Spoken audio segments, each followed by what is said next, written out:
நான் ஒரு லைன் தமிழ்ல பேசினா 4 வார்த்தை இங்கிலீஷ் வரும். எங்க அம்மா ஒரு தமிழ் ஆசிரியர். நீ எல்லாம் பேச்சாளர்னு வெளியில போனா கட்டையால் அடிப்பேன்னு சொல்லுவாங்க எங்க அம்மா. இவர் பேசுறதெல்லாம் கேட்டா இவருக்கு சோடா உடைச்சு கொடுக்கணும் போல. நான் எனக்கு இந்த புக் ஃபேர்ல வந்து எனக்கு 2வது முறை இங்க வரேன். நான் 12ஆம் தேதி இங்க குழந்தைகளுக்கு பேசுறதுக்கு கூப்பிட்டாங்க. இப்ப திருப்பி 20ஆம் தேதி பேச வந்திருக்கேன். எனக்கு ஒரு நிகழ்வு தான் ஞாபகம் வருது. சென்னையில மியூசிக் அகாடமின்னு ஒரு ஹால் இருக்கு, பார்த்துருப்பீங்க. இந்த கர்நாடிக் மியூசிக்ல இருக்கவங்க எல்லாருக்கும் இங்க எப்படியாவது பாடிடணும்னு ஒரு பெரிய ஆசை இருக்கும். வாழ்க்கையில ஒரு முறையாவது இந்த ஹாலில் போய் பாடிடணும்டா அப்படின்றதுக்காக பல பேர் தவம் கிடப்பாங்க. அது மாதிரி ஒரு ரொம்ப பிரபலமான ஒரு சிங்கர் என்ன பண்றாரு, அவர் போய் இந்த கச்சேரியில் உட்காந்து பாடுறாரு. பாடி முடிச்சாலும் 17வது ரோல் வந்து ஒருத்தன் என்ன பண்றான், எந்திரிச்சு 2 ஒன்ஸ் மோர் அப்படின்னு கேட்டான். ஒன்ஸ் மோர் எப்போ கேட்போம்? சூப்பரா பேசினா ஒன்ஸ் மோர் கேட்கணும். இல்ல சார் மாதிரி ஒரு வெறித்தனமான ஃபேனா இருந்தா எப்படா நிறுத்துவேன் அப்படின்ற மாதிரி ஒரு ஃபேனா இருக்கணும். அவர் விட்டா நைட்டு 12 மணி வரைக்கும் உட்காந்து கேட்பாரு போல. ஏன் சார் அப்படிதானே? 8:30 மணிக்கு கடை சாத்திடுவாங்க. இங்க நாங்க உங்க 2 பேரையும் கனெக்ட் பண்ணிடுறோம். இவர் கவிதை வாசிக்க நீங்க தனியா உட்காந்து கேட்டுக்கிட்டே இருங்க. அப்படிதான் பேசுறாரு சார். ஸோ இந்த 17வது ரோல் வந்து ஒருத்தர் எந்திரிச்சு ஒன்ஸ் மோர்னு கேட்டிருக்காரு. நம்ம சிங்கருக்கு ஆஹா நம்ம பாடின பாட்டு அவ்வளவு சிறப்பா இருக்கும் போல அப்படின்னு திருப்பி பாடுறாரு. அவன் திருப்பி எந்திரிச்சு ஒன்ஸ் மோர் கேட்டான். 1 2 2 3 6 தடவை பாடிட்டாரு. இப்ப இவருக்கு தொண்டை தண்ணி எல்லாம் வத்தி போச்சு. அவன் உடல 7வது தடவையும் ஒன்ஸ் மோர் கேட்டிருக்கான். இது 12 தடவை போயிடுச்சு. இவரு 1 டஜன் தடவை பாடிட்டோமே, இதோட நிறுத்திடுவாரு அப்படின்னு பார்த்தா 13வது தடவை ஒன்ஸ் மோர் கேட்டான். இப்ப நம்ம சிங்கருக்கு செம்ம கடுப்பு. இந்த கர்நாடிக் சிங்கர்ஸ் எல்லாம் பாத்தீங்கன்னா பக்கத்துல ஒரு சொம்பு மாதிரி ஒன்று வச்சிருப்பாங்க, சுக்கு காப்பி இருக்கும். அது அப்பப்போ அப்படி எடுத்து குடிப்பாங்க. இவருக்கு வந்த கோபத்துக்கு மடக்கு மடக்கு மடக்கு மடக்குன்னு குடிச்சிட்டாரு. குடிச்சிட்டு அந்த சொம்பை தூக்கி அடிச்சாரு அந்த ஆள் மேல. அவன் என்ன பண்ணான் அப்படின்னு நான் வந்து குடிச்சிட்டான் சொம்ப. இங்க இருந்து மைக்ல இருந்து கத்திருக்காரு, டேய் நீ என்னோட மிகப்பெரிய ஃபேன் தெரியும்டா, ஆனா நான் என்கிட்ட நிறைய சரக்கு இருக்கு, நிறைய பாட்டு வச்சிருக்கேன், ஏன்டா இந்த ஒரு பாட்டிலே இத்தனை முறை பாட சொல்ற அப்படின்னு. அங்க இருந்து எடுத்து தூக்கி அடிச்சான் அந்த சொம்ப. அந்த சிங்கர் தலைமையிலே நெத்தி போட்டே அடிச்சுது.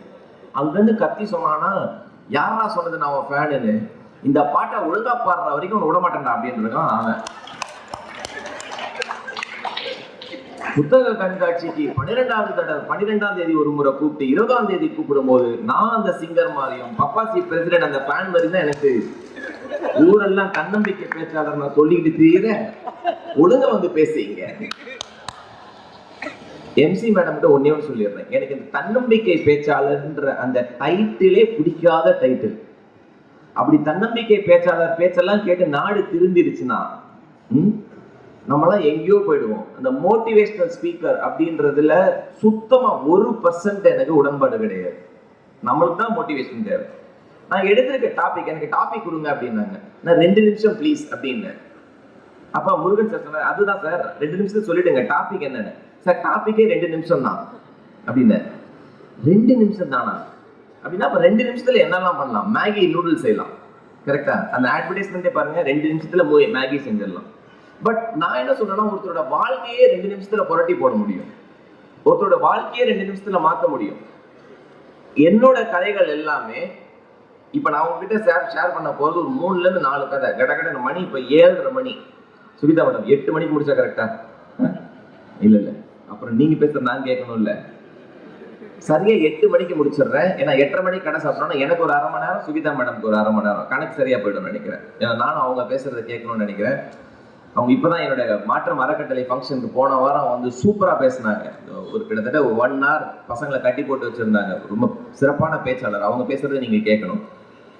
நான் ஒரு 4 நிகழ்வுகளை சொல்றேன். 2013 என் வாழ்க்கையில வந்து ரொம்ப இம்பார்ட்டன்டான ஒரு வருஷமா பாக்குறேன் நான். ஏன்னா அது வரைக்கும் எப்படின்னா, நான் இன்ஃபோசிஸ்னு ஒரு நிறுவனத்துல HR-ல இருக்கேன். 23 வருஷமா ஒரே கம்பெனில இருக்கேன். அப்படி பார்க்காதீங்க, நிறைய கம்பெனில வேலை கிடைச்சாலும் அந்த கம்பெனி எனக்கு பிடிச்சதுனால அங்க இருக்கேன். பாவம் ஒருத்தர் ஐயோ பாவம் வேலையே கிடைக்கல போல அப்படின்றாரு. இல்ல அப்படி இல்லை, நல்லதான் வேலை செய்யணும். 2013 வரைக்கும் என்னோட வாழ்க்கை எப்படின்னா, ஃபாஸ்ட் ப்ரமோஷன் வாங்கணும், நிறைய சம்பாதிக்கணும், பெரிய கார் வாங்கணும், எவ்வளவு பெரிய வீடு வாங்கணும், இப்படிதான். இப்போ எனக்கு இந்த பர்ஃபார்மன்ஸ் ரேட்டிங் கிடைச்சி வேற யாருக்காவது அதோட பெட்டரா கிடைச்சா ஏன்டா அவனுக்கு கொடுத்த அப்படின்ற ஒரு கோபத்தோடய இருப்பேன் நான். ஒரு மேடையில நான் பேச போயிருக்கேன். மேடையில பேசும்போது கீழே ஒருத்தர் முரட்டு மீச வச்சுட்டு ஒருத்தர் உட்கார்ந்துருந்தார். அவர் பேர் நக்கீரன் கோபால். அவர் கீழே உட்கார்ந்துருந்தார். பேசி முடிச்சுட்டு கீழே இறங்கினோடனே என்னை கூப்பிட்டாரு, தம்பி அருமையா பேசுறீங்க தம்பி, அருமையா பேசுறீங்க, நீங்க ஒரு தொடர் எழுதணும் தம்பி அப்படின்னாரு. எழுதுறதா? எனக்கு வாயில தான் வடை சுட தெரியும், எழுதுறது சுத்தமா வராது, அதுவும் ஆங்கிலத்திலேயாவது இதான், தமிழ்ல எல்லாம் வாய்ப்பே இல்லைன்னு அப்படின்னு. ஐயா ரொம்ப ஈஸி தம்பி, நீங்க பேசுறீங்க பாத்தீங்களா, அதை அப்படியே தொடரா எழுதுங்க அப்படின்னாரு. சரி, நம்ம மேல இவ்வளவு கான்பிடன்ஸ் இருக்கே அப்படின்ட்டு நானும் ஓகேன்னு சொல்லிட்டேன்.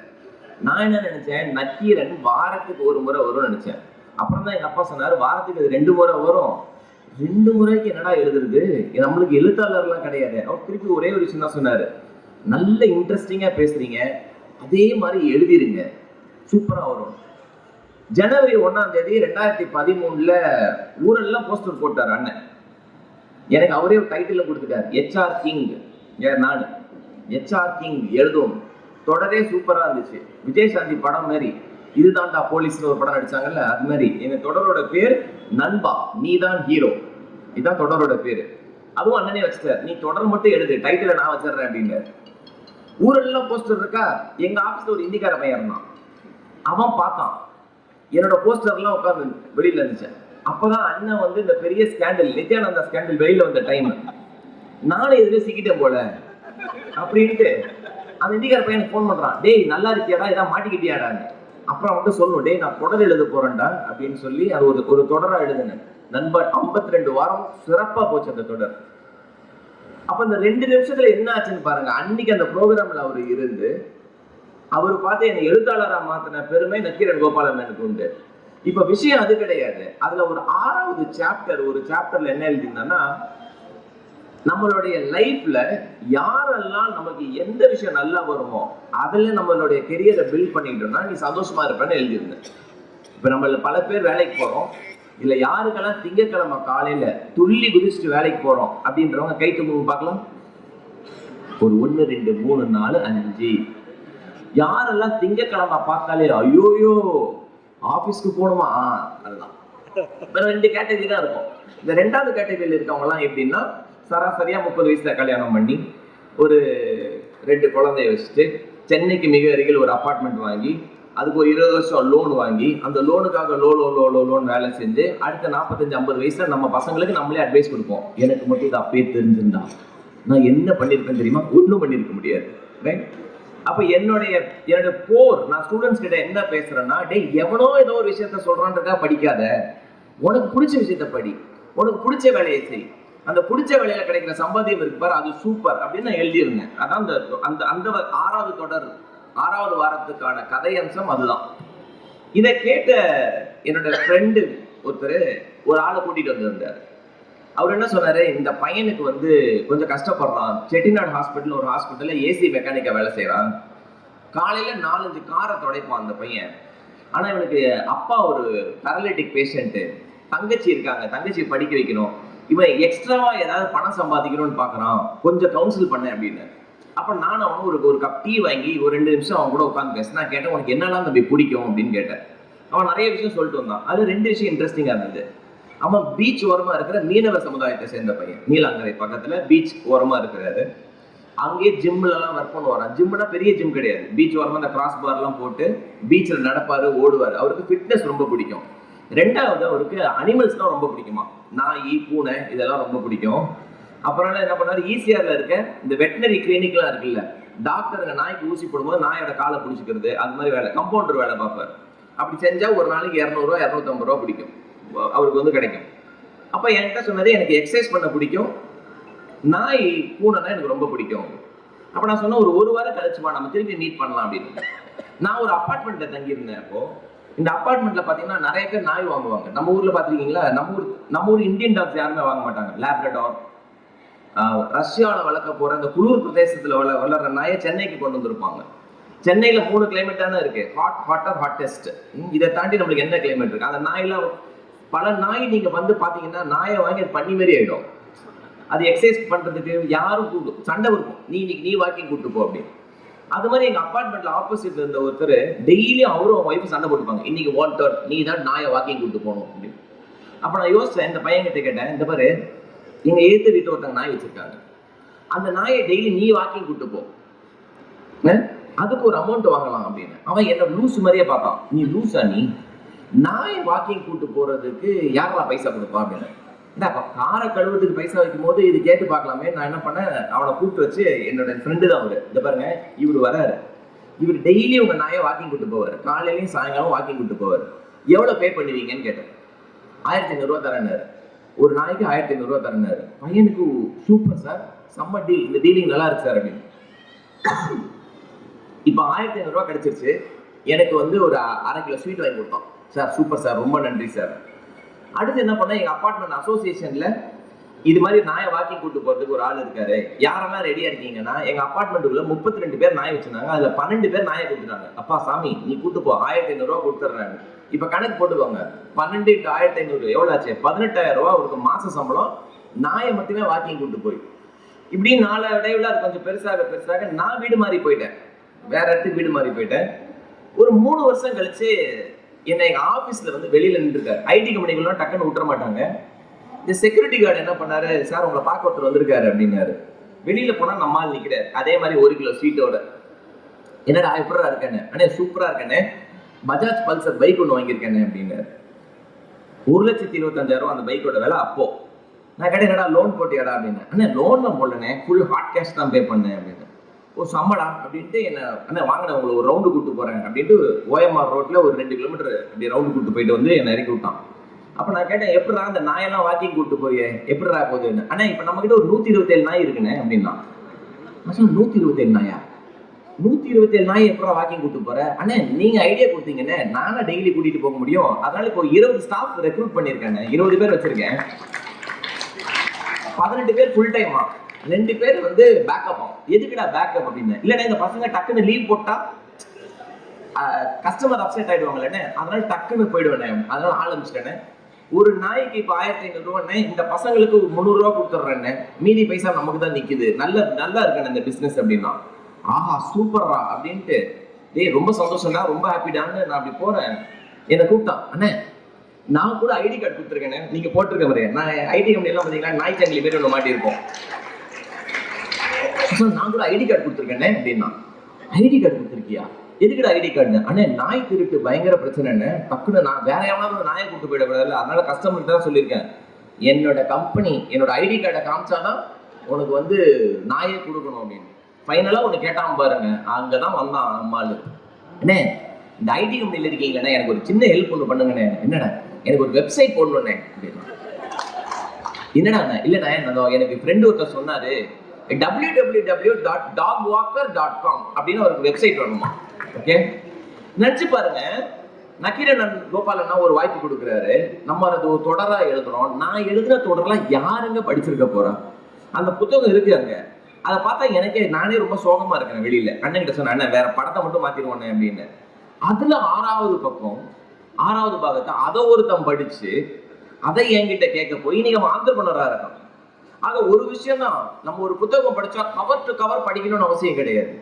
400 பக்கம் இருக்கிற புத்தகத்துல 399 பக்கம் யூஸ்லெஸ்ஸா இருந்தா கூட ஒரே ஒரு பக்கம் உங்க வாழ்க்கையை மாத்திரும், ஒரு பக்கம் உங்க வாழ்க்கையை புரட்டி போடும். அதான் அந்த 2 நிமிஷம் ஸ்டோரி. முதல் 2 நிமிஷம். ரெண்டாவது 2013 எனக்கு ஏன் தனிப்பட்ட முறையில என்னோட லைஃபோட பர்பஸே என்ன அப்படின்னு கண்டுபிடிச்சது என்ன 2013 தான்.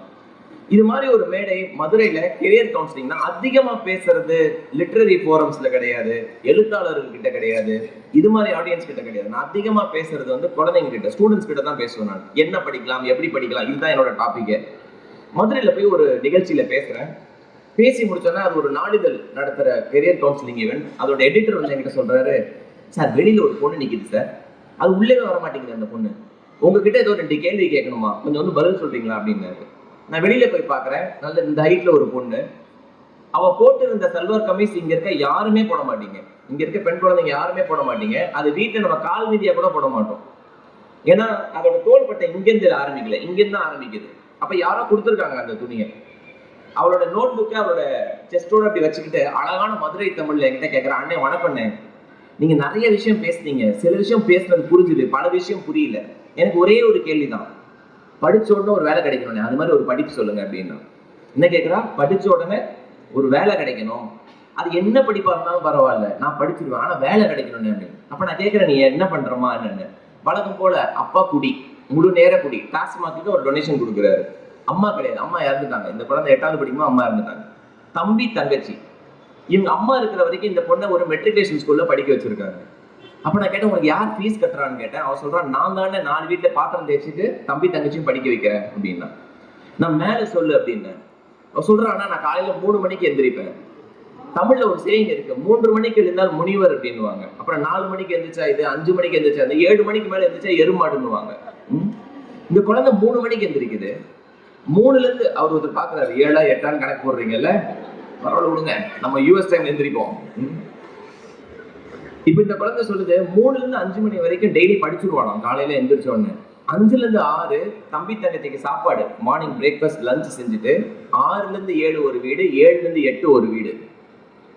வேலைக்கு போயிடுவா, பாத்திரம் தேய்ச்சி அந்த வீட்டுல வெயிட் வேலை செஞ்சுட்டு வந்து குளியில போட்டு ஸ்கூலுக்கு போறது. திருப்பி அதே மாதிரி சாயங்காலம் வந்து தம்பி தங்கச்சிக்கு டீ காஃபி எல்லாம் கொடுத்துட்டு 4ல இருந்து 6 மணி வரைக்கும் திருப்பி வேலைக்கு போயிடுவா. 8 மணிக்கு வந்து தம்பி தங்கச்சியை தூங்க வச்சுட்டு 8ல இருந்து 11 திருப்பி படிக்கிறது. அப்ப நான் கேட்டேன், நீ எப்படிமா படிப்பேன்னு? அண்ணே, நான் சூப்பரா படிப்பேன். 12th ரிசல்ட் வரல, நான் 12th வாங்கின கம்மியான மார்க்கு 1174, நான் 1200க்கு. நல்லா கைத்தட்டிடலாம் அந்த பொண்ணுக்கு. ஏன்னா அந்த மார்க்க நான் வாங்கின 12th மார்க்க 2ஆல பெருக்கினாதான் வரும், அவ்வளவு. சரியா? இப்ப 1174 மார்க் வாங்குற ஒரு குழந்தை படிக்கணும்னு ஆசைப்படுறா. அவ என்கிட்ட உதவி கேட்கல, என்ன படிக்க வைங்கன்னு கேட்கல. அவ கேட்டதெல்லாம் ஒரே கேள்விதான், என்ன படிச்சா வேலை கிடைக்கும், என் தம்பி தங்கச்சி படிக்க வைக்கணும். இப்ப எனக்கு நல்லா தெரியும், அவ வாங்குற 8000 ரூபாய் சம்பளத்துல அவளால கண்டிப்பா ஃபீஸ் கட்ட முடியாது. அவளால கண்டிப்பா ஃபீஸ் கட்ட முடியாது. நான் சொல்றேன், என்னோட விசிட்டிங் கார்டு கொடுத்தேன். சரி, நம்ம வாழ்க்கையில இந்த புத்தகம் எனக்கு கற்றுக் கொடுத்த ஒரே ஒரு பாடம் இதுதான், பவர் ஆஃப் அப்சர்வேஷன். நம்மளை சுத்தி நடக்கிற விஷயத்த கடந்து போயிடணும் பாருங்க. நம்ம மனுஷனே கிடையாது. நம்மளை எந்த ஒரு விஷயம் பாதிக்குதோ அதுல ஒரு ஆக்ஷன் எடுத்தோம்னா அது அடுத்தவங்களோட வாழ்க்கையை மாத்திரும். அன்னைக்கு கடவுள் புண்ணியத்துல எனக்கு ஒரு விஷயம் தோணுச்சு, இந்த குழந்தை எப்படி படிக்கும்? அப்ப யோசிக்கிறேன், கை நிறைய சம்பாதிக்கிறிய இன்ஃபோசிஸ்ல, நீ ஏன்டா ஃபீஸ் கட்ட முடியாதுன்னு எனக்கு ஒரு வாய்ஸ் தோணுச்சு. ஆமால்ல, கண்டிப்பா ஒரு குழந்தைய படிக்க வைக்க முடியும். அப்ப என்னோட விசிட்டிங் கார்டை கொடுத்துட்டு, அவ பேர் மலர். மலர் கிட்ட சொன்ன, மலர் எனக்கு 1 வாரத்துல எனக்கு ஃபோன் பண்ணு, ரிசல்ட்ஸ் வந்துடும், 1 வாரத்துல ஃபோன் பண்ணு, உனக்கு நான் ஒரு வழி சொல்றேன் அப்படின்னு. மதுரையில இருந்து சேலத்துக்கு போனோம். போற வழியில இந்த குழந்தையோட ஞாபகமே வருது. டக்கு நான் என்ன பண்றேன், என் போன் எடுத்து அப்படி நம்பரை பாக்குறேன். இப்ப நீங்க ஒரு எழுத்தாளரா இருந்தீங்கன்னா உங்க போன்ல எல்லாம் பாத்தீங்கன்னா எழுத்தாளர் நம்பரா இருக்கும், டாக்டர் இருந்தா டாக்டர் நம்பரா இருக்கும். என் போன்ல 2 பேர் நம்பர் தான் இருக்கும். ஒன்னா HR ஹெட் நம்பரா இருக்கும், இல்ல காலேஜ் சேர்மன் நம்பரா இருக்கும். ஏன்னா காலேஜ் நம்ம போய் கூவிக்கிட்டு இருக்கோம், ரைட்? அப்போ காலேஜ் சேர்மன்ஸ் நிறைய பேர் இருந்தாங்க. அதுல ரேண்டமா சென்னையில இருக்க ஒரு காலேஜ் சேர்மன் போன் பண்ணேன், சார் இது மாதிரி ஒரு பொண்ணை பார்த்தேன், சூப்பரா படிக்கிறா, எனக்காக ஒரே ஒரு இன்ஜினியரிங் ஃப்ரீ சீட் கொடுங்க அப்படின்னு, ஒரு சீட் கொஞ்சம் இலவசமா கொடுங்க. அவர் கொஞ்சம் அமைதியா இருந்தார். நான் சொன்னேன், இலவசமா கொடுக்க வேண்டாம், நான் வந்து ட்ரெயின் பண்றேன். ஏன்னா இன்னைக்கு நிறைய காலேஜ் என்ன நம்புறாங்கன்னா, HR வந்து ட்ரெயின் பண்ணா உடனே வேலை கிடைக்கும்னு நினைச்சிருவாங்க. நாங்களும் அதை யூஸ் பண்ணிப்போம். இப்ப நான் என்ன சொல்றேன், நான் வந்து எப்பெல்லாம் நீங்க கூப்பிடுறீங்களோ நான் வந்து ட்ரெயின் பண்றேன் அப்படின்னு. அந்த புண்ணியவன் என்ன பண்ணாரு, ஒரு சீட் இல்ல, நான் 20 சீட் தரேன் வருஷம் வருஷம். எனக்கு இது மாதிரி சேரிட்டி பண்ணணும்னு ஆசை, ஆனா எப்படி பண்ணணும்னு தெரியல. இந்த 20 சீட் நீங்க எடுத்துக்கோங்க, இது மாதிரி ஸ்டூடெண்ட்ஸ் ஐடென்டிஃபை பண்ணி நீங்க கொண்டு எங்க காலேஜ்ல போடுங்க அப்படின்னாங்க. அப்ப கேட்டது 1, கிடைச்சது 20. இப்ப நான் யோசிச்சு பாக்குறேன், அவர்கிட்ட உதவி கேட்கும் போது என் குரல் ஒரு கம்பீரம் இருந்தது. நல்லா யோசிச்சு பாருங்க, உங்களுக்காக நீங்க ஒரு உதவி கேட்கறீங்கன்னு வச்சுக்கோங்க. இப்ப நான் பப்பாஞ்சி பிரசிடென்ட் கிட்ட போயிட்டு ஒரு 5000 ரூபாய் கேட்கிறேன், ஒரு மேடம் சுகிதா மேடம் கிட்ட போயிட்டு நான் ஒரு 5000 ரூபாய் கேட்கறேன், மேடம் ஒரு 5000 ரூபாய் கொடுங்க அப்படின்னா பள்ளியர் நூலும். நமக்காக உதவி கேட்கும் போது 2 விஷயம் நடக்கும், குரல் ஃபீபிள் ஆயிடும், இந்த தோள்பட்டை இப்படி போயிடும், சார் ரொம்ப கஷ்டமா இருக்கு சார், ஒரு 5000 ரூபாய் கொடுங்க, நாளைக்கு கொடுத்துறேன் சார், அப்படிதான் வரும். இதுவே யாருன்னு தெரியாத ஒரு ஆளுக்கு உதவி கேட்டு பாருங்க, உங்க குரல் ஒரு கம்பீரம் இருக்கும். அன்னைக்கு அந்த கம்பீரத்தை உணர்ந்தேன் என் வாய்ஸ்ல. இப்ப 20 சீட் கிடைச்சிருச்சு. மாற்றம் அப்படின்னு ஒரு NGO ஆரம்பிப்பெல்லாம் கனவுல கூட நினைச்சது கிடையாது. 2013 வரைக்கும் சராசரி வாழ்க்கை, கார் வாங்கணும், வீடு வாங்கணும், வெளிநாட்டுக்கு போகணும், இதுதான் வாழ்க்கை. அப்ப மாற்றம்ன்ற ஒரு பேர் வைக்கணும்ன்றதே எப்படின்னா, அடுத்தவர்கள் வாழ்க்கையில் மாற்றம் வரணும்னு கிடையாது, எங்கள் வாழ்க்கையில் மாற்றத்தை கொண்டு வரணும். 2013 அப்புறம் என்ன நடந்துச்சுன்னா, நல்லா தூங்க முடியுது, சூப்பரா தூங்க முடியுது. அப்போ ஒரு பேப்பர் எடுத்து எழுதுனேன். எனக்கு பிரேயர் மேல ரொம்ப நம்பிக்கை உண்டு, கடவுள் நம்பிக்கை உண்டு. அதனால ஒரு பேப்பர் எடுத்து எழுதுனேன். யாருக்கு முதல் சீட் கொடுக்கணும்? அப்பா அம்மா இல்லாத குழந்தைங்களுக்கு முதல் சீட் கொடுக்கணும். ஏன்னா அது மாதிரி ஒரு கொடுமை வேற எதுவுமே கிடையாது. சின்ன வயசுல அப்பா அம்மாவை இழக்கிற மாதிரி ஒரு கொடுமை வேற எதுவுமே கிடையாது. யார் பணக்காரன்? எவ்வளவு ஏழையா இருந்தாலும் ஒரு கூரை வீட்டுக்குள்ள இருந்தா நீ பணக்காரன். அந்த கூரை வீட்டுக்குள்ள அப்பா அம்மா இருந்தா நீ கோடீஸ்வரன். இன்னைக்கு என்னோட அறக்கட்டளையில கிட்டத்தட்ட 712 குழந்தைங்க அப்பா அம்மா இல்லாத குழந்தைங்க படிக்கிறாங்க. அவங்க படுற கஷ்டம் சான்ஸே கிடையாது. அதுல பேசும்போது ஒரு குழந்தை சொல்றா, எல்லாரும் லீவ் விட்டா சந்தோஷப்படுவாங்க, நான் லீவ் விட்டா பயப்படுவேன். ஹாஸ்டல் விட்டு எங்க போறதுன்னு தெரியாது. ஒரு சொந்தக்காரனுக்காக போன் பண்ணணும், சித்தி நான் உங்க வீட்டுக்கு வரட்டுமா, மாமா நான் உங்க வீட்டுக்கு வரட்டுமா. சித்தி சொல்லுவாங்க, இப்பதாண்டி நான் கிளம்பி ஊருக்கு போறேன். அந்த கொடுமை ரொம்ப கொடுமை. சிங்கிள் பேரண்ட், கேர்ள் சில்ட்ரன், இதுதான் எங்களுடைய இது. அப்போ ஒரு விஷயம் தோணுச்சு எனக்கு, நம்ம அறக்கட்டளையில படிக்கிற பசங்களுக்கு எக்காரணத்தை கொண்டும் இவங்களோட புகைப்படமோ வீடியோவோ வெளியில வரவே கூடாதுன்னு நினைச்சோம். ஏன்னா கொடுப்பதுல ஒரு டிக்னிட்டி இருக்கு. இப்ப நம்ம கொடுக்கும்போது கொடுப்பவருக்கு எப்போதுமே சந்தோஷம் இருக்கும், வாங்குறவங்களுக்கு இருக்காது. அதை நம்ம போட்டோ போட்டு பாருங்க, இவருக்காக தான் நான் உதவி செஞ்சேன், ஒரு பீத்தலும் தேவை கிடையாது. அதனால மாற்றம் ஃபவுண்டேஷன்ல படிக்கிற எங்க குழந்தைங்களோட போட்டோவோ வீடியோ வெளியில வரக்கூடாது. அடுத்த ஒரு விஷயம் யோசிச்சோம், யாருக்கிட்டையும் கை நீட்டி பைசா வாங்கக்கூடாது. இதுக்கு என்ன பைசா தேவையோ பேசியோ ட்ரைனிங் பண்ணியோ வாங்கிடலாம், சம்பாதிச்சிடலாம். ஏன்னா கொடுக்கறது காலேஜ் தான் ஃப்ரீ சீட் கொடுக்குறாங்க, நான் என் பைசால இருந்து எடுத்து கொடுக்க போறது கிடையாது. அப்படி ஒரே ஒரு குழந்தைய படிக்க வைக்கணும்னு ஆரம்பிக்கப்பட்ட மாற்றம் ஃபவுண்டேஷன்ல 10 வருஷத்துல 2613 குழந்தைகள் படிச்சுட்டு இருக்காங்க. அந்த நிகழ்வுல தான் சுகிதா வந்து பேசினாங்க போன வாரம்.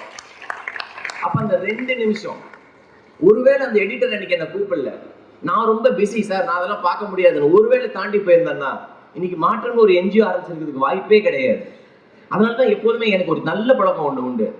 இங்க தலையில ஏதாவது ஒரு ப்ராம்ப்ட், இது பண்ணு அப்படின்னு தோணுனா வண்டியை நிறுத்திட்டு போய் பேசிட்டு வந்துருவேன் நான். 3வது நிகழ்வு, நமக்கு வந்து இப்ப இந்த என்ஜிஓ எல்லாம் ஆரம்பிச்சாச்சு. கொடுப்பதே ஒரு போதை, அது தெரியுமா உங்களுக்கு?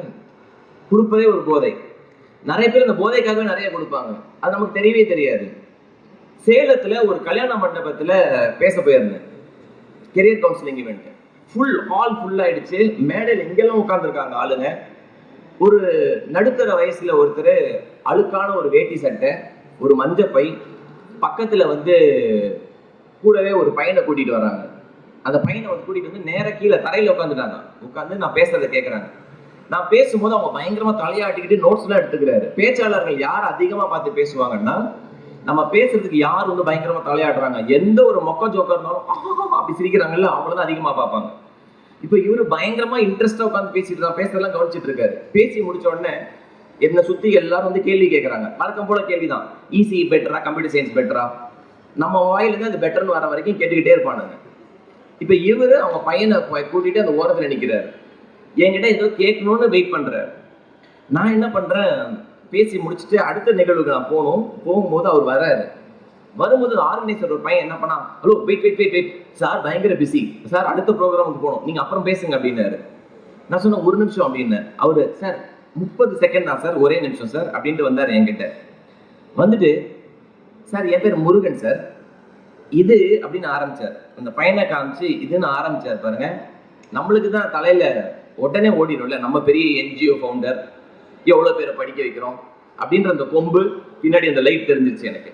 உடனே நான் என்ன பண்றேன், அவசரத்துல சார் புரியுது மிஸ்டர் முருகன் புரியுது, 12th ரிசல்ட் ஒன்றும் 1 வாரத்துல வந்துடும், ரிசல்ட் வந்த உடனே உங்க பையனோட டீடைல்ஸ் அனுப்புங்க, எந்த காலேஜ் சொல்லுங்க, நான் நல்ல மார்க் தான் நான் படிக்க வச்சிடறேன் அப்படின்னு. உடனே அவர் என்ன பண்ணாரு, சார் 1 நிமிஷம் சார், அதுக்காக உங்களுக்கு நான் கூப்பிடல சார், இது என் அக்கா பையன், என் அக்கா கேன்சர்ல இறந்துட்டா, எனக்கு 2 பசங்க, எங்க அக்காவுக்கு 2 பசங்க, 4 பேரையும் நான் தான் சார் படிக்க வைக்கிறேன். நான் உங்ககிட்ட வந்தது அதுக்காக கிடையாது சார், மேடையில பேசும்போது 2 பெண் குழந்தைங்களை பத்தி பேசுனீங்கல்ல சார், அவங்களுக்கு நான் மாசம் ஒரு 1000 ரூபாய் கொடுக்கணும்னு நினைக்கிறேன், எந்த அக்கௌண்ட்டுக்கு சார் அனுப்பணும்னு கேட்டார். ஐயோ, அன்னைக்கு நீங்க மூஞ்ச பார்த்துருக்கணுமே, அப்படியே பலார்னு அரைகிற மாதிரியே இருந்தது எனக்கு. எங்க இருந்து வந்தது நம்மளுக்கு அந்த, அதான் சொல்றாங்க ஆங்கிலத்தை சொல்லுவாங்க, don't judge the book by its cover, book கவரை வச்சு புக்கை வாங்காத அப்படின்னுவாங்கல்ல. நான் ஜட்ஜ் பண்ணிட்டேன் அவரை, இவர் ஏழை, பக்கத்துல இருக்கிற பையன், நான் ஒரு பெரிய என்ஜிஓ நடத்துறேன், என்கிட்ட உதவி தான் கேட்க வந்திருக்காருன்னு. அவர் என்ன சொல்றாரு, நான் உனக்கு 1000 ரூபாய் அனுப்புறோம்ப்பா, உன் அக்கௌண்ட் நம்பர் சொல்லு, உன் வெப்சைட்ல அக்கௌண்டே நம்பரே இல்லையே, அதெல்லாம் பார்த்திருக்காரு. நான் சொல்றேன் ரொம்ப சாரி, ஐயோ என்னங்க நீங்க பெரிய வார்த்தைலாம் சொல்றீங்க, அந்த 2 பெண் குழந்தைங்களோட கதை என்ன ரொம்ப மூவ் பண்ணிடுச்சு சார். நான் கேட்டேன், நீங்க என்ன வேலை செய்றீங்க முருகன்? சார் நான் கொத்தனார் சார், ஒரு நாளைக்கு வேலைக்கு போனா எனக்கு 750 ரூபாய் பணம் வரும், என்னால 1000 ரூபாய் அனுப்ப முடியும். இது நடந்தது 2017ங்க. மாசம் 30ஆம் தேதி இல்ல 31ஆம் தேதி அந்த 1000 ரூபாய் கிரெடிட் ஆயிடும். கோவிட் லாக்டவுன் வந்தது, மார்ச் 25ஆம் தேதி லாக்டவுன் வந்தது, அந்த மாசமும் 1000 ரூபாய் கிரெடிட் ஆச்சு. அப்ப நான் முருகனுக்கு போன் பண்றேன், முருகன் அந்த ஃபர்ஸ்ட் லாக்டவுன் ஞாபகம் இருக்கா? அதாவது நம்ம வந்து வேற்று கிரகத்துல இருக்கிற மாதிரியே பிஹேவ் பண்ணோம். கட்டிட தொழிலாளிகளுக்கு எல்லாம் வேலை கிடையாது, யாருக்குமே வேலை கிடையாது. இவருக்கு எங்க இருக்க போகுது வேலை? இவருக்கும் வேலை கிடையாது. அப்ப நான் சொல்றேன், முருகன் வேலை இல்ல இப்போ, நீங்க எதுக்கு இப்ப பைசா அனுப்புறீங்க? ஸ்டாப் பண்ணுங்க, நீங்க வேலை வந்த பிறகு எனக்கு அனுப்புங்க அப்படின்னு ஒரு விஷயம் சொன்னார் சார். சார், எங்க அம்மா இறந்து போறதுக்கு முன்னாடி எனக்கு ஒரு விஷயம் சொல்லிட்டு இறந்து போனாங்க.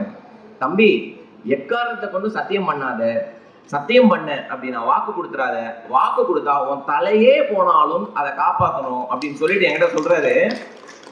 3 வேளை சாப்பாடு 2 வேளையா குறைஞ்சாலும் குறையுமே தவிர உங்களுக்கு நான் ப்ராமிஸ் பண்ண 1000 ரூபாய் வந்துட்டு தான் சார் இருக்கும்னு தொடர்ந்து அனுப்பிச்சாரு. அந்த 1000 ரூபாய் எனக்கு லட்சக்கணக்கில் கிடைக்கிற டொனேஷனும் இருக்கு, ஃப்ரெண்ட்ஸ் அனுப்புறது இருக்கு, இந்த 1000 ரூபாயோட வேல்யூவும் இருக்கு. அந்த 2 நிமிஷம் வாழ்க்கையை மறக்க முடியாது. 4வது ஸ்டோரி, கோவிட் டைம்ல நம்மள அந்த சூப்பர் மார்க்கெட்ல வாங்க போவோம், திங்ஸ் எல்லாம் வாங்க போவோம் பாத்தீங்களா? எல்லாம் ஒரு 2 அடி தூரம் 3 அடி தூரத்துல நிற்போம் கடை. நான் நீல்கிரிஸ்னு ஒரு கடையில ஈசிஆர்ல வாங்க போறேன். நான் போகும்போது வெளியில ஒரு சின்ன பொண்ணு, ஒரு 18-19 வயசு இருக்கும் அந்த பொண்ணு, கையில ஒரு கை குழந்தையோட வெயில வேர்த்து விறுவிறுத்து நிக்குது. அந்த பொண்ணுக்கு பைசா கேட்கதான் நிக்குது, ஆனா பைசா கேட்க தெரியல அவளுக்கு. அப்படியே பாக்குறா, எல்லாரையும் பாக்குறா. நான் என்ன பண்றேன், பைசா கொடுத்துருக்கலாம் அந்த பொண்ணுக்கு, கடைக்கு போயிட்டு வெளியில வரும்போது கொடுக்கலாம். இப்ப நீங்க யோசிச்சு பாருங்க, கோயிலுக்கு போறீங்க, கோயிலுக்கு வெளியில யாசகம் கேட்கறவங்க உட்காந்துருக்காங்க. என்னைக்காவது யோசிச்சிருக்கீங்களா? போகும்போது நம்ம என்னைக்காவது பைசா கொடுத்துட்டு போயிருக்கோமா? வரும்போது தான் கொடுப்போம். ரூல்ஸ் அது ஏன்னே தெரியல. போகும்போது கொடுக்கலாம்ல, ஆனா வரும்போது தான் கொடுக்கணும் அப்படின்னு. இப்ப நானும் என்ன பண்றேன், கடைக்கு போயிட்டு வரும்போது இவங்களுக்கு பைசா கொடுக்கலாம் அப்படின்ட்டு நான் வெயிட் பண்றேன். இப்போ ஒரு அடி கேப். நான் திரும்பி பாக்குறேன், அந்த பொண்ணு என்னையே பாக்குது. அவளுக்கு வேற எதுவுமே கேட்க தெரியல, என்னையே பாக்குறா. நான் சொல்றேன், நான் மனசுக்குள்ளே நினைச்சுக்கிறேன், கொஞ்சம் வெயிட் பண்ணு, உள்ள போய் திங்ஸ் எல்லாம் வாங்கிட்டு வந்துட்டு உனக்கு வந்து பைசா தரேன் அப்படின்னு. உள்ள போனா அவன் நாளைக்கு உலகம் அழிய போற மாதிரி 8 packet bread, 10 packet bleaching powder எல்லாத்தையும் அள்ளிக்கிறான் கடையில. ஏன்னா அடுத்து என்னைக்கு வர போறோம்னு தெரியல, கடைக்கு மூட்டை மூட்டையை அள்ளிட்டு வராங்க. நானும் வாங்கிட்டு வெளியில வரேன், அந்த பொண்ணை காணோம். எங்கடா போச்சு அந்த பொண்ணு அப்படின்னு பார்த்துட்டு அங்க ஒரு கூர்க்கா ஒருத்தர் இருந்தாரு, வாட்ச்மேன். அவர்கிட்ட போய் கேட்கிறேன், நான் இங்க ஒரு பொண்ணு இருந்தது எங்க? அது இப்பதான் அந்த பக்கம் போச்சு அப்படின்னாரு. ஈசிஆர்ல இப்பதான் போச்சு, போய் பாரு அப்படின்னாரு. ரோட்ல போய் அப்படி பாக்குறேன், லெப்ட் ஹேண்ட் சைட்ல இந்த அவ்வளவு தூரத்துல அந்த பொண்ணு நிக்குது. அந்த பொண்ணு பக்கத்துல ஒரு திருநங்கை சகோதரி, கிட்டத்தட்ட ஒரு 6 அடி ஒரு கட்ட குரல்ல அந்த பொண்ணை திட்டுறாங்க. பாப்பா, உன்னை நான் காலையில இருந்து திட்டிக்கிட்டே இருக்கிறேன், கை பிள்ளைய வச்சுக்கிட்டு இப்படி நிக்காத, உனக்கு பைசாவும் கேட்க தெரியல, இந்த உலகம் கெட்டு கிடக்குது அப்படின்னு அவ்வளவு திட்டிட்டு இந்த பிளவுஸ்குள்ள இப்படி கை விட்டுச்சாங்க அந்த திருநங்கை சகோதரி. கையில எவ்வளவு இருந்துச்சுன்னு தெரியல, கிடைச்ச பைசாவை எடுத்தாங்க, வெளியில எடுத்து அந்த பொண்ணு கிட்ட கொடுத்துட்டாங்க. இதை எடுத்துட்டு போ, இங்க நிக்காத, பைசா இந்த பாலை வச்சுக்கோ, பாலை வாங்கன்னு சொல்லி கொடுத்து அனுப்புறாங்க. அந்த குரல் இவ்வளவு தூரம் கேட்குது. அவங்க வர வரைக்கும் வெயிட் பண்ண. அந்த திருநங்கை சகோதரி என்கிட்ட வந்தாங்க. நான் கேட்டேன், உங்களுக்கு அவங்க தெரிஞ்சவங்களா அப்படின்னு. சொல்றாங்க, அதெல்லாம் யாருக்கு தெரியும், எனக்கு அதெல்லாம் யாருன்னே தெரியல, ஆனா காலையில இருந்து இங்கேயே நிக்குது நான் அந்த பொண்ணு, அவளுக்கு பைசாவும் கேட்க தெரியல, காலம் கெட்டு கிடக்குது இல்ல, அதனால கொஞ்சம் பைசா கொடுத்து அனுப்பிச்சேன். எவ்வளவுக்கா கொடுத்தீங்க அப்படின்னு. அது எப்படி தெரியும், இன்னைக்கு வந்த கலெக்ஷனை எடுத்து கொடுத்துட்டேன் அப்படின்னாங்க. எனக்கு அவங்களுக்கு பைசா கொடுக்கணும்னு இருந்துச்சு. என் பர்ஸ்ல இருந்து ஒரு 2000 ரூபாய் எடுத்து அவங்க கிட்ட கொடுத்தேன். நீ நம்ப மாட்டீங்க, அந்த அம்மா என்ன பண்ணுச்சு, அந்த அக்கா வாங்கின பைசாவை இங்கிருந்து அதே கட்ட குரல்ல கூப்பிடுறாங்க, ஏ பொண்ணு இங்க வா அப்படின்னு கூப்பிட்டாங்க. இந்த பொண்ணு வந்துச்சு, இந்த பாரு சாரு 2000 ரூபாய் கொடுத்தாரு, இந்தா வச்சுக்கோ அப்படின்ட்டு. நான் இவங்களுக்கும் கொடுத்த பைசாவை அந்த பொண்ணு கிட்ட கொடுக்குறாங்க. போ, இந்த பக்கம் வராத போ அப்படின்ட்டு என்கிட்ட சொல்றாங்க. நல்ல நாள்லயே எங்களுக்கு யாரும் பைசா கொடுக்க மாட்டாங்க, இந்த பாலா போன கொரோனா வேற வந்துருச்சு அப்படின்ட்டு என்கிட்ட பேசிட்டு இருந்தாங்க. சார் ஒருத்தர் வராரு சார் அப்படின்னு கை தட்டிட்டு அடுத்த ஆளுகிட்ட பைசா அவங்க போனாங்க. ஹியூமனிட்டின்றது இதுதான் ஹியூமனிட்டி. அடுத்த வேளை சாப்பாடு அவங்க என்ன சொல்றாங்க, இருந்தது எல்லாத்தையும் எடுத்து கொடுத்துட்றாங்க. நம்ம நினைச்சுக்கிறோம் நம்ம தான் பெரிய டொனேஷன் பண்றோம், பெரிய சேரிட்டி பண்றோம். ஒவ்வொரு முறையும் எப்பெல்லாம் நான் வந்து பெரிய வேலை செய்யறோம்னு நினைக்கிறனோ இது மாதிரி ஒரு நிகழ்வு நடக்கும். நீ ஒண்ணுமே இல்லடா, நீ பண்றதெல்லாம் ஒண்ணுமே இல்லை அப்படின்னு தோணும். லாஸ்ட் 2 கதையோட முடிச்சுக்கிறேன். OMR டிராபிக் எப்படி இருக்குன்னு தெரியும். OMR ரோடு மட்டும்தான், நீங்க டோல் கட்டிட்ட பிறகு பம்பர் டு பம்பர் போவீங்க, சரிங்களா? உலகத்துல வேற எங்கேயுமே நடக்காது. டோல் எப்ப கட்டுறீங்களோ அப்புறம் உங்க முன்னாடி போற கார் பின்னாடியே போவீங்க, அப்படியே அதுக்குதான் டோல் கட்டணும். அதனால உங்களுக்கு பவர் ஆஃப் அப்சர்வேஷன், உங்களை சுத்தி நடக்கிற எல்லா விஷயத்தையும் நீங்க பார்க்கலாம். அங்க அப்ப நான் போறேன், ஒரு இடத்துல ஒரே சலசலப்பு, பயங்கர சலசலப்பா இருக்குது. ஒரு கண்ணு தெரியாதவர் குச்சி வச்சுட்டு நின்றுட்டு இருக்காரு. ஒரு வயசான பாட்டி, கிட்டத்தட்ட ஒரு 80 வயசுக்கு மேல இருக்கும் ஒரு பாட்டி. இவர் தான் அந்த பாட்டிக்கு ஏதோ பைசா கொடுக்குறாரு. சுத்தி ஒரு கிரௌடு நிக்குது. இப்ப நான் காரை நிறுத்திட்டு இது என்ன நடக்குதுன்னு பார்க்கலாம் அப்படின்னு போறேன். இவர் வந்து பைசா கொடுக்குறாரு. அப்ப நான் சொல்றேன், பைசா கொடுத்து முடிச்சோம். நான் சொல்றேன், கார்ல ஏறுங்க, நான் உங்களை டிராப் பண்றேன் அப்படின்னு அந்த கண்ணு தெரியாதவர்கிட்ட. அவர் சொன்ன, இல்ல நான் போய்ப்பேன் சார். இல்லைங்க, இந்த ரூட்ல ஒரே வழிதான் இருக்கு, நான் அந்த வழியா தான் போறேன், ஏறுங்க அப்படின்னு. அப்ப அவர்கிட்ட கேட்டேன், என்ன நீங்க ஏதோ பைசா கொடுத்தீங்களே, நீங்க என்ன வேலை பாக்குறீங்க? அவர் சொன்னா, நாங்க 4 ஃப்ரெண்ட்ஸ், 4 பேருக்கும் கண்ணு தெரியாது, ரோட்ல பாட்டு பாடுவோம், ஓஎம்ஆர் சிக்னல்ல பாட்டு பாடுவோம். பாட்டு பாடி வர கலெக்ஷனை 4ஆ பிரிச்சிருவோம். ஒருத்தர் வந்து கீபோர்டு வசிப்பாரு, இவர் தான் வோக்கலிஸ்ட், இவர் தான் பாடுவாராம். அப்ப நான் கேட்டேன், எவ்வளவு நான் வரும் கலெக்ஷனு?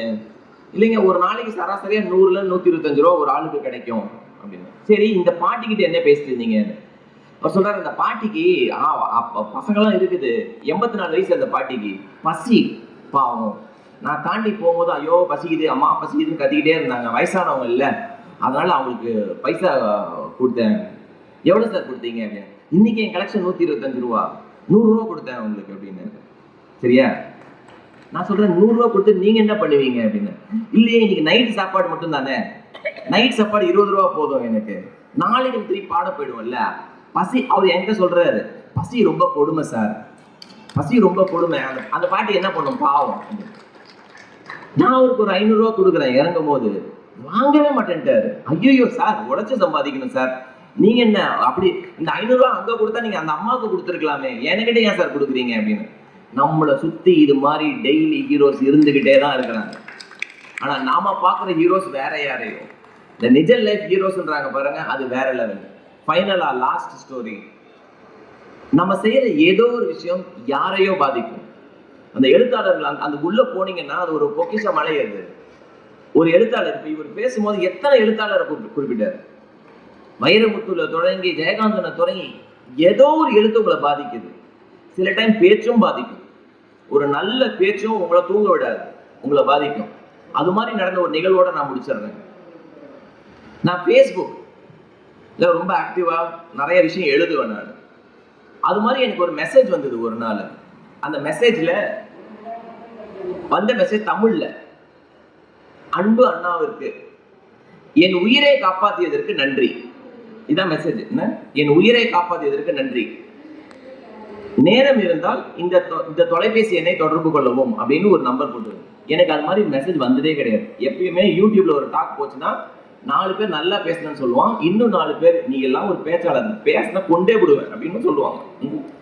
நம்ம எஜுகேஷனை பத்தி பேசினா அவன் அரசியலை பத்தி பேசணுவான், விவசாயத்தை பத்தி பேசணுவான், தெரிஞ்சா பேச மாட்டோமா, தெரியலையே. ஆனா இது என்னன்னா, என் உயிரை காப்பாற்றியதற்கு நன்றின்னு ஒரு நம்பர் போட்டுருக்கு. அப்ப நான் ஃபோன் பண்றேன். நான் ஃபோன் பண்ணா அந்த பொண்ணுக்கு பயங்கர சந்தோஷம். அவ ஒரு காலேஜ் படிக்கிற பொண்ணு. அவளுக்கு நான் ஃபோன் பண்ண எதிர்பார்க்கவே இல்லை. அவள் நேரா பார்த்தா அவளோட கதையை சொன்னான். அவளுக்கு அப்பா அம்மா தங்கச்சி இருக்காங்க. அப்பாவுக்கு ஜோசியத்துல பயங்கர நம்பிக்கை. இந்த பொண்ணோட ஜாதகம் சரியில்லை, அதனாலதான் குடும்பம் நல்லா இல்லைன்னு ஏதோ ஜோசியக்காரர் சொல்லிட்டாரு. ஆனா அப்பா ஒரு வேலையும் செய்ய மாட்டார். அப்பாவோட வேலை குடிக்கிறது தான். ஆனா குடும்பம் நல்லா இல்லைன்றதுக்கு காரணம் பெரிய பொண்ணோட ஜாதகம் சரியில்லை.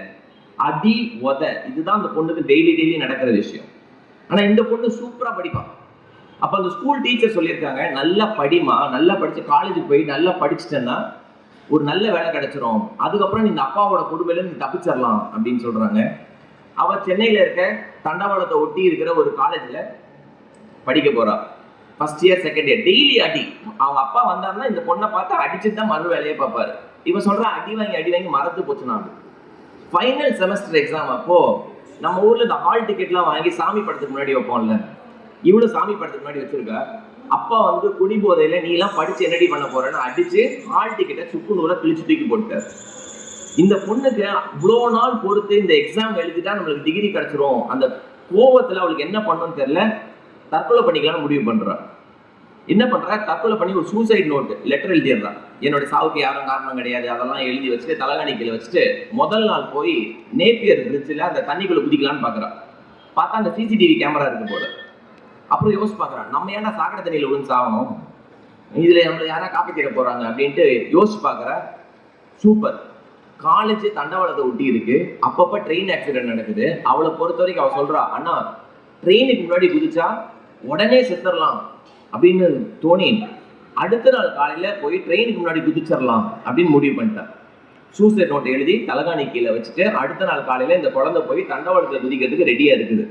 தூங்க முடியுமா அவங்களால? தூக்கம் வரல. இப்படி புரண்டுட்டே இருக்கும் போது போன்ல வாட்ஸ்அப் நோண்டிக்கிட்டு இருக்கிறார். ஏதோ ஒரு புண்ணியமா வாட்ஸ்அப்ல ஒரு ஃபார்வர்ட் அனுப்பியிருக்கான். இந்த பேச்சை கேளுங்கள், 2 நிமிடம் இந்த பேச்சு உங்கள் வாழ்க்கையை புரட்டி போடும் எவனோ ஒருத்தன் ஃபார்வர்ட் பண்ணியிருக்கான். அது என்னன்னா, சன் டிவில நான் ஒரு ப்ரோக்ராம்ல, கல்யாண மாலைன்னு ஒரு ப்ரோக்ராம்ல என்னுடைய மாற்றம் ஸ்டூடெண்ட்டை பத்தி ஒரு கதையை பேசியிருக்கேன். அதை யாரோ ஒருத்தர் எடிட் பண்ணி ஸ்டோரியா வைரலா ஃபார்வர்ட் பண்ணியிருக்கேன். இது மாதிரி சில நல்ல விஷயம் நடக்கும். இதுல உச்சகிட்ட கொடுமை என்னன்னா, இதை எனக்கே அனுப்பிச்சு என்ன கேட்க சொல்லுவாங்க சில பேர். You should listen to this, டேய் பேசுனதே நான் தான்டா அப்படின்னு சொல்லணும் உங்களுக்கு.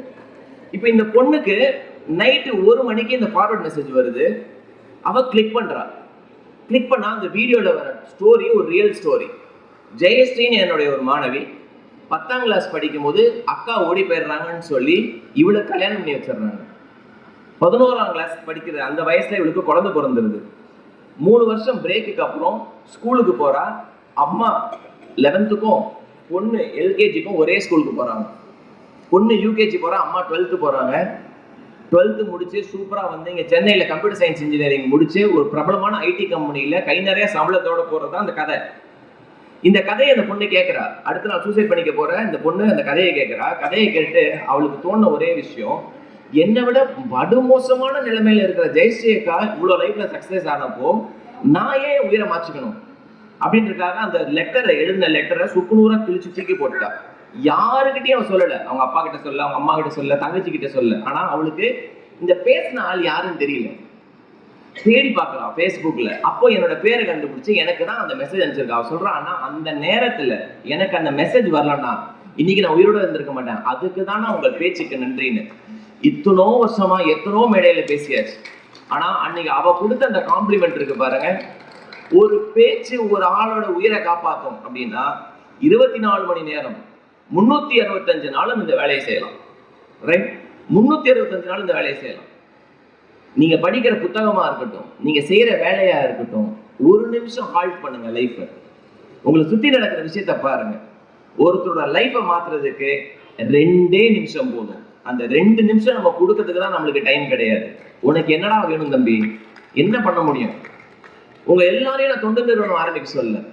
உங்க வீட்டுல வேலை செய்வாங்கல்ல ஒருத்தங்க, உங்க வீட்டுல வேலை செய்யறாங்க, வீட்டு வேலை செய்யறவங்க, கார் டிரைவர் இருப்பார், அவரோட குழந்தை என்ன பண்ணுதுன்னு கேளுங்க. உங்க ரோட்ல பூ விற்கிறாங்கல்ல, நியூஸ் பேப்பர் போடுறாருல்ல, அந்த அண்ணனோட பையனோ பொண்ணோ என்ன பண்றாங்கன்னு கேளுங்க.